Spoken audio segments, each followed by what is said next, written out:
三星的冰箱开门的时候呢，后边发生噪音，那么判断是里边的冰把那个风扇叶给堵住了。那么我今天就要对它进行清洗啊。那么先把这架子取开，这架子是这么取啊，抬起前端，然后整个呢往上抬，把它拆下来。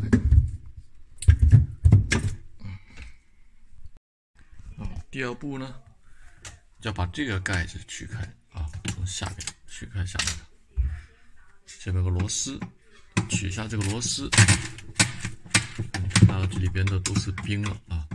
取下螺丝呢，把然后第二步呢，把这个盖子取下来，按这个把它抬起来，抬起来之后，还照样的把它拿下来。我要2个手了啊。抬下来一点，然后往上拉，往前拉啊。取下来之后呢，这边有3个螺丝，拆掉。拆掉之后呢，就把整个盖子取下来。它旁边呢，这三角符号这里呢，背后呢就会有一个卡口啊，按下去。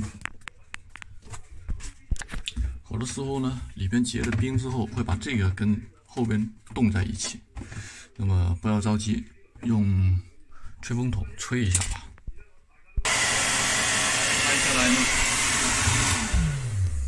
拆下来呢是连着后边一个泡沫盖子，然后顺便要把这2个线取下来，才能风扇的还有感应器的插头拔下来，才能把它整个取下来。那么上面结冰呢，可能很大原因就是下面这个排水孔被堵上了，摸一下水是不通了，冻上了。然后这个时候呢，我的冰箱后边，把后边这个板拆下来，检查这3根管子啊，如果管子不通，脏东西太多了，堵上了，这水下不去，这些都要拿去清洁啊，让水能够下去。那现在清洁完了，我们给它装回去。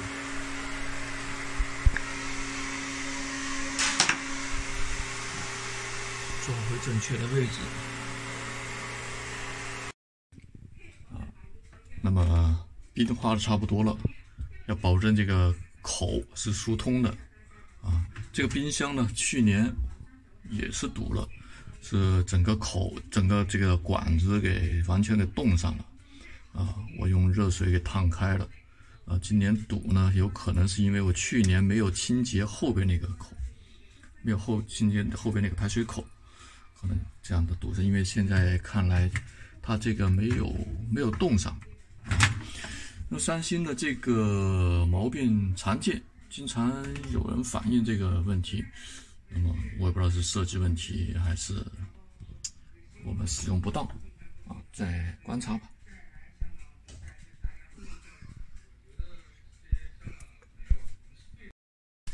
最后呢，盖子盖上去，2个螺丝，架着2个螺丝装上去。盖子盖回去，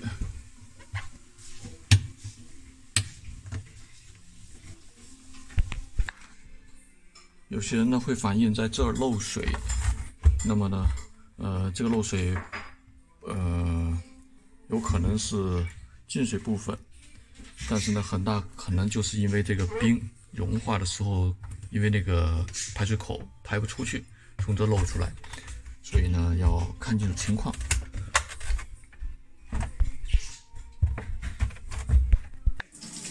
那么，这架子怎么拆的？怎么装回去？完工。